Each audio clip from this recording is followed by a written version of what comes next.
You ever wake up and bam, before your eyes even adjust, you realize something's gone horribly sideways? That's exactly how my Valentine's Day started in 2026. No flowers, no chocolates, just total darkness, every window frosted over, and that special kind of cold that seeps into your bones and says, "Good morning, sucker, survive this." It was the worst ice storm Colorado Springs I'd ever seen, and as luck would have it, my little corner of Pinewood Ridge was smack in the blackout zone. Now, here's a little irony for you.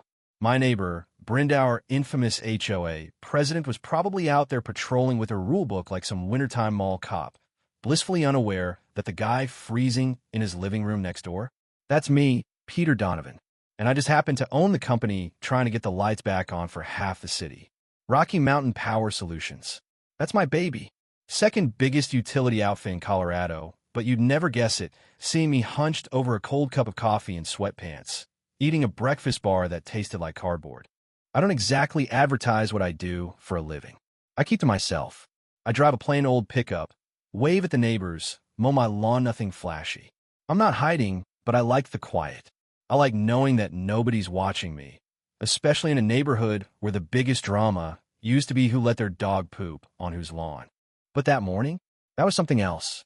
The storm had hit at 2 a.m. sharp, and I'd been up since 3 on the phone with my ops manager, David, trying to coordinate our crews. Ice thick as your thumb on every power line, trees snapping like matchsticks, substations on the fritz. We had crews rolling in from 2 states, and even with all that, the best I could promise people was maybe you'll have power in a week. I felt like a liar every time I said it. By 7, my house had dipped to 52 degrees. You ever try to shower when your water feels like it came from a glacier? Don't. I pulled out an old camping heater, tried to make my living room less like the inside of a walk-in freezer. That worked until I remember Rito, right, my fancy generator, still in the shop. Real smart. But in my garage, I had an industrial space heater I'd gotten through work. Problem: it needs juice. Solution: run it off my truck's inverter with a glorified extension cord. Not exactly OSHA-approved, but desperate times and all that. So I'm standing there, chewing a stale granola bar, shivering, scrolling through outage maps, when I hear this this authority knock on the door. You know the type. I didn't even need to look. Sure enough, Brenda's on my porch, all wrapped up in a coat that probably cost more than my entire living room set.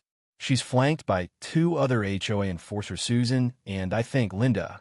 They're all smiles, except the smiles don't reach their eyes. It's more like they're at a funeral and forgot who died. "Mr. Donovan," Brenda says, not even a hi, just straight to business. "I noticed an unauthorized heating device running from your vehicle." She's at a tablet, like she's going to write me a ticket right then and there. I tell her, yeah, I've got a heater. It's 28 degrees out, and I'm not planning on turning into a popsicle. She starts quoting sections and paragraphs, some covenant about high wattage heaters being a safety risk, power cords being a tripping hazard, insurance requirements. You'd think I'd build a bonfire in the street. I try to reason with her powers out. Brenda, it's an emergency. But Brenda's immune to reason. Rules are rules. She tells me to surrender my space heater for the safety of the community. She's already confiscated 3 propane heaters and 2 electric ones, she says. "Everyone's making sacrifices, Mr. Donovan. You're not special." And Susan pipes up, "It's only fair." Fair? I look over at them, and for a split second, I wonder if they actually believe any of this or if they just like feeling important. I try to keep it together, but my patience is running on empty. "Brenda, that's the dumbest thing I've heard all morning, and I've been putting out literal fires since 3 a.m. You're not taking my heater." Her eyes go all narrow and cold, and she says, "I'm the president of the HOA. I have authority, and if you don't comply, I can enter your property and remove it myself." Section 3, paragraph something or other. I actually laughed. I couldn't help it. You're going to break into my house and steal my heater during a natural disaster? It's not stealing, it's enforcement. That's Susan again. I pull out my phone, deadpan. "Want me to call the sheriff? We can ask if that's burglary or just criminal trespassing. Your pick." That got Brenda fuming. "Stay here and freeze, then, but there will be consequences." She stomps off to the next house, and 15 minutes later, she's carrying away old Tom's propane heater. Tom's standing in the doorway, shivering, looking more defeated than I've ever seen him. That was it for me. Brenda had crossed the line. The rest of that day, Chaos. My phone didn't stop. Our crews were busting their asses, patching lines, clearing ice, sleeping in trucks between shifts. We had hospitals running on backup generators, water treatment plants just barely limping along. My ops manager figured we might get most people back online in 35 days, but for some unlucky neighborhoods like ours it'd be longer. I felt responsible for all of it. Then, out of nowhere, I get a call from the State Public Utilities Commission. Some official voice, very polite, very apologetic. We've received a formal complaint against Rocky Mountain Power Solutions for inadequate response and negligence. Who filed it? Take a wild guess. A Mrs. Brenda Matthews, representing your HOA. She wanted an investigation. I just sat there, blinking, trying to process the gall. The official, Ms. Chun, could tell I was stunned. She said, off the record, that Brenda had called her office 4 times that morning. I almost laughed again, but it came out like a sigh. Now Brenda wasn't just terrorizing her neighbors, she was actively trying to undermine the emergency crews working around the clock. I've been harassed by regulators, politicians, angry customers, but never by my own neighbor. That stung. That night, house was down to 48. I'm layered up, typing reports, fingers stiff. Another knock. This time, I checked the security cam before opening the door. Brenda's back, and she's brought muscle. Some guy in a security uniform, Carl Rodriguez, Summit Security. She tells me, surrender the heater, or Carl will help me enforce HOA procedure. Carl looks like he'd rather be anywhere else. I talked to him directly. You're not really planning on breaking into my house, are you? Because under Colorado law, that's burglary. Carl's face goes pale. He mumbles, ma'am, I don't think this is legal. Brenda snaps at him, but Carl backs off. Sorry, can't do it. He walks off, and I watch Brenda seethe. That's when a hit met his wasn't just about a heater or a power cord. It was about control. Brenda needed to win, needed to be right, no matter what. And some people, you just can't reason with. You can only stop them. Second day, colder. Every part of my house is freezing. I'm on a work call when I hear something at the garage scratching, then a thud. I check the camera. There's Brenda, with Linda this time, breaking the lock on my garage door. I grab my phone, throw on a jacket, rush out. They're inside, heading straight for my space heater. What the hell are you doing? I shout. Brenda doesn't flinch. We warned you. Removing a safety hazard. Linda's clearly scared. I call 911 right in front of them. That's when Linda bails, grabs Brenda's arm. Let's go, Brenda. This isn't right. But Brenda, even then, tries to stand her ground until I spell it out. I got them on camera. I'm calling the sheriff. And this is breaking and entering. They bolt for Brenda's Lexus, tires spinning in the snow. 20 minutes later, Deputy Morrison's at my door. He's the real deal, gruff but sharp. I show him the footage. You want to press charges? He asks. For a moment, I consider letting it go. Less drama, right? But then I think about Tom and the others Brenda's bullied over the years. Yeah, I want to press charges. For all of us. I try to get some sleep that night, but my phone won't stop buzzing. Crews injured, delays, substations going down. Then a process server shows up with a letter cease and desist from the HOA, signed by Brenda and the board. Demands I remove my illegal heater, pay $5,000 in fines, stop harassing HOA officials. Threatens foreclosure if I don't comply. I call my lawyer, Richard, who actually laughs. This is nuts. They have no grounds. Just document everything. By day 3, the temperature in my house is 37. My toes are numb. But then finale break. Power comes back to parts of the city. I watch the outage map as the red zones turn green. But our block? Still out. I made sure my team treated my neighborhood like any Otherno special favors. That evening, Brenda shows up with another letter. Emergency, HOA meeting, sanctions pending. I almost don't answer the door. She throws in a last jab, says she's filed complaints about me and the company with the Better Business Bureau and News. I'm not even mad, just tired. I tell her the truth. I've been working round the clock, doing everything right. We'll see what the media thinks. She snaps and marches away. Later, my comms director, Sarah, calls. Media want a statement. We decide to get ahead of it, put out a press release, explain the mutual aid, the manpower, the reality of the storm. We don't mention Brenda. We don't need to.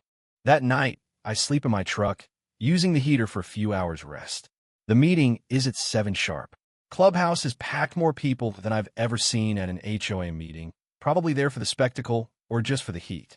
Brenda runs through her charges: multiple violations, harassment, false criminal charges. Then she announces sanctions, $15,000 in fines, threat of foreclosure. I get 5 minutes to respond. I stand up, cold and exhausted, but suddenly every word just flows. I tell the truth. About the storm, about my company, about how hard we'd worked, about how Brenda had tried to take my heater, broken into my garage, filed bogus complaints. The room goes quiet. I say I'm not paying the fines, and if they come after my property, I'll sue personally and as a group. My lawyer's ready. Brenda's furious, but this time, the board's not with her. When it comes time to vote, her own people abstain. The motion fails. Then, one of the board members, Patricia, moves to suspend Brenda as president pending an investigation. They vote, and just like that, she's out. After 6 years ruling this place like her own little fiefdom, Brenda is done. Walking out, I get more handshakes and backslaps than I've had in 3 years. Tom, the neighbor she left freezing, thanks me. I feel lighter, honestly, vindicated. But Brenda's by her car, glaring. I know it's not over. The next morning, Channel 7 runs a story on the outage hour company's effort gets praise. Brenda's complaints? The reporter dismisses them, points out the historic ice, the quick restoration. Brenda's lawyer tries to push for an apology, says we defamed her, which is laughable. We stated facts. Over the next few weeks, Brenda sues me for defamation, sues the HOA for removing her, does everything but accept responsibility. My lawyer, Rachel, is a shark. She files a countersuit: harassment, trespass, emotional distress, the works. The criminal case against Brenda and Linda moves forward. Linda, to her credit, takes a plea, does community service, apologizes. Brenda doubles down, files motions, even tries to blame the deputy. The judge isn't buying it. At the trial, the jury's out for 4 hours. Comes back guilty. Brenda gets 90 days in county, probation, community service, counseling.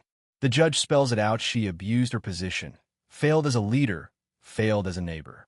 The HOA settles with me $75,000, an apology, and a lifetime ban for Brenda. I give the money to a fund that helps low-income residents pay their utility bills. Brenda's lawsuit gets tossed. She's out of money, out of power, facing divorce. The neighborhood feels lighter, more neighborly. Rules are enforced with common sense now. No more threats, no more intimidation. Just people helping each other out. Linda comes by with cookies one day. She apologizes in person, says community service at a homeless shelter changed her perspective. I forgive her. You gotta, people make mistakes. It's what you do after that counts. Winter rolls around again. I get my generator serviced this time. Stock up on supplies. And I keep that space heater in the garage, not because I need it, but as a little reminder sometimes the small battles are the most important. As for Brenda, last I heard, she moved away. The new family in her old house actually uses the backyard for barbecues and kids' games. Feels like a win. So, if you've ever tangled with a bully HOA, or otherwise you know how exhausting it can be. The lesson I took from all this? Stand your ground. Document everything. And never let someone with a little bit of power convince you they have all of it. But let me ask you, how far should someone go to push back against abuse of authority? Where's the line between standing up for yourself and escalating a conflict? Have you ever had to deal with a petty tyrant HOA, or at work, or anywhere else? I want to hear your stories, your take on what's right, what's too far, and how you handled it. Because, honestly, I think every community's got a Brenda. The question is, woe is going to stand up when she finally crosses the line?